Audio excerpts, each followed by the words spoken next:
Yo, what's good? It's your man, 100 Grand, Ross, with the Rock Never Stops. And today I want to talk about Donovan Mitchell and the Utah Jazz. If you like this video, I want you to smash that like button for me, hit subscribe and the bell for notifications. And you can definitely get at me on Twitter at Rock Never Stops 2. That's the number 2. This situation in Utah, and I want to call it a situation because it's a unique situation. It's a situation that has evolved out of extreme highs and extreme lows for this franchise. To really kind of frame it, you have to understand the history of this franchise coming out of the Stockton and Malone era, going to the NBA Finals. They thought they could find another duo that could take them there. They grabbed Darren Williams, Carlos Boozer, and they had a good run for a while there with Andre Kirilenko and that crew. Then they moved on and they grabbed Gordon Hayward, and he looked like he was going to be able to do some things with them. But guys would keep coming up short and coming up short. And eventually Gordon Hayward, he jets out of there. And the very next year, Utah's like, all right, we're officially rebuilding. We're going to build this thing up, get some new talent in here, and try to really put ourselves in a position to sustain some winning. But lo and behold, in season 1, Donovan Mitchell, this guy just evolves into a star right in front of everyone's eyes. Head coach Quinn Snyder, he gets him there and he's looking at this guy and he's like, hey, you know what? We don't really have the playmaking that we need. I think Ricky Rubio got hurt that year early on. And they were like, look, we need somebody to make plays. Donovan Mitchell, here's the ball. Stay within this kind of role and go and do your thing. Well, this kid, this young man, takes this role and absolutely blossoms. He blooms. He does everything that you could ever imagine from an explosive scoring guard who could beat absolutely anyone off the dribble, finish explosively and dynamically at the rim, hit shots from deep, mid-range, just shows you the entire package. Even in the first round in the playoffs, I believe he goes up against, I want to say it was the Westbrook, Paul George, Oklahoma City team, where Paul George for a stretch in that season looked like an MVP candidate. And Donovan Mitchell goes out there and absolutely blows them out the water. He shows more clutch calmness, and poise, and ability to maximize the team around him. And they knocked them off in the first round. Well, all of a sudden, lo and behold, the Utah Jazz are back in the running. And so they begin to try to put this team around him and Rudy Gobert. And next thing you know, they're a team that's on the rise.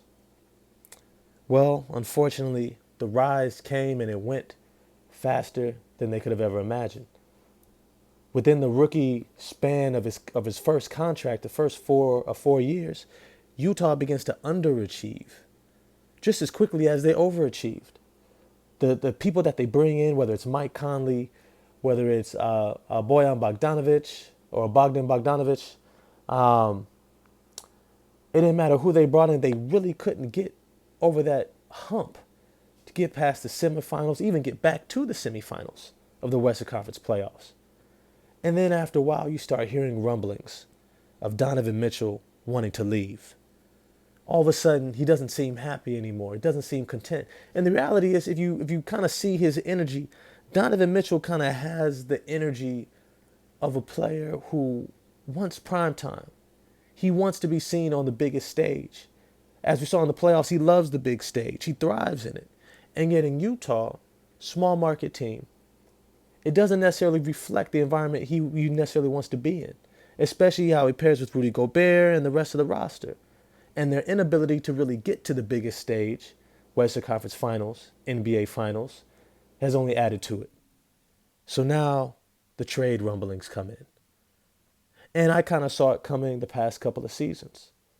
So I'm sitting there asking myself, will they do it? And if I'm honest, if I'm Utah, if he's already truly calling out and asking for a trade or looking this unhappy, because the body language is already saying it on the court, then you might need to start exploring moving him and having him under contract for the next 4 years is actually the perfect time to do it. I want to introduce a couple teams that I think will actually be a great candidate. The first one is the Cleveland Cavaliers.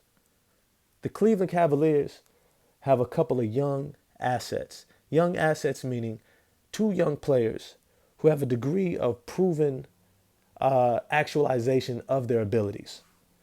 They've got Colin Sexton and Lauri Markkanen, two guys who are under contract early in their careers, but they somewhat, to a degree, replace what they would be losing with Donovan Mitchell because the Cavaliers already brought in Karis LeVert, drafted Evan Mobley, Darius Garland is thriving over there. They got Jarrett Allen. They actually got a team that really doesn't need either of those guys. And yet they're still assets. So what do you have next? You have an opportunity for this team to be able to make a pivot. They have the ability to be able to shift and say, hey, you know what? Let's go ahead and try to bring in somebody to get us to that next level right now. Now, the beautiful thing about it is you bring in a Donovan Mitchell next to Darius Garland, Karis LeVert, Jarrett Allen, Evan Mobley, Isaac Okoro, Ricky Rubio. I think they traded Rubio maybe. Kevin Love. He doesn't need to carry the whole team. Matter of fact, this is a team that just says, hey, you know what? Play to your strengths. Be efficient. Play defense. We got great coaching. We got a great system. And Utah, they get two young talents to beef up their offense, their size, their versatility, and they still get that tough guard scoring out of Colin Sexton, who already proved to be a more efficient scorer than even Donovan Mitchell has been able to be. The playoffs, he hasn't proven yet, but you got to like what they'd be bringing back. And if they can get a draft pick too, all the better. Now, the next team, the Miami Heat. The Miami Heat, they've got Jimmy Butler and Tyler Herro. Jimmy Butler is probably one of the toughest, mentally locked in players when it comes to competing in games. He's shown some leadership, determination. He's got the experience. But most importantly, what he brings for the Utah Jazz is somebody who's ready to win right now. Is not necessarily somebody who is still looking to the future, still trying to figure out what he wants for himself. At this point in Jimmy Butler's career, he's bounced around. He's been to Chicago, he's been to Minnesota, he's been to Philadelphia, and now he's been to Miami. At this point, the only thing left for him to do is to get himself a ring. And the Utah Jazz, absolutely, 100%, are desperate for a tough wing defender who can make shots, but most importantly, really begin to bring an identity to this Utah Jazz team. You see, this whole time we haven't been sure, is it a defensive-minded team around Rudy Gobert, or is it a dynamic playmaking scoring team, high-octane scoring team with Donovan Mitchell and a whole bunch of shooting? And yet, if they could bring in Jimmy Butler and Tyler Herro, they kind of get the best of both worlds. You see, Miami, they have some great pieces already there. Kyle Lowry already proved that he can bring in the veteran leadership and shot making to get this team to be the number one seed in the Eastern Conference without Jimmy Butler, who's been injured most of the season. Tyler Herro has had a great year, but you're pretty certain that you can duplicate that offensive production with Donovan Mitchell, who actually has a far higher ceiling in terms of what he should be able to do than Tyler Herro. Utah should be sitting pretty. A dynamic offensive player, dynamic defensive player to bring in to solidify the wing positions on this team and give them depth and scoring and talent in areas that they've lacked for the longest. And Miami. Miami kind of gets a chance to restart with that Jimmy Butler contract. He's getting paid a lot for somebody who's injured all the time and now starting to have issues with the head coach. Donovan Mitchell, however, gives them a true 1A to be able to score at volume and take them into the playoffs to get to the finals. Something that Jimmy Butler really wasn't, even at his best in the bubble. I think Miami would do this deal in a heartbeat. Mitchell is younger, he's under contract, and they've got the veterans and the leadership and the culture to support him to take him all the way to the top. But let me know what you guys think. Do you think that Utah makes one of these moves? Which move do you think is best?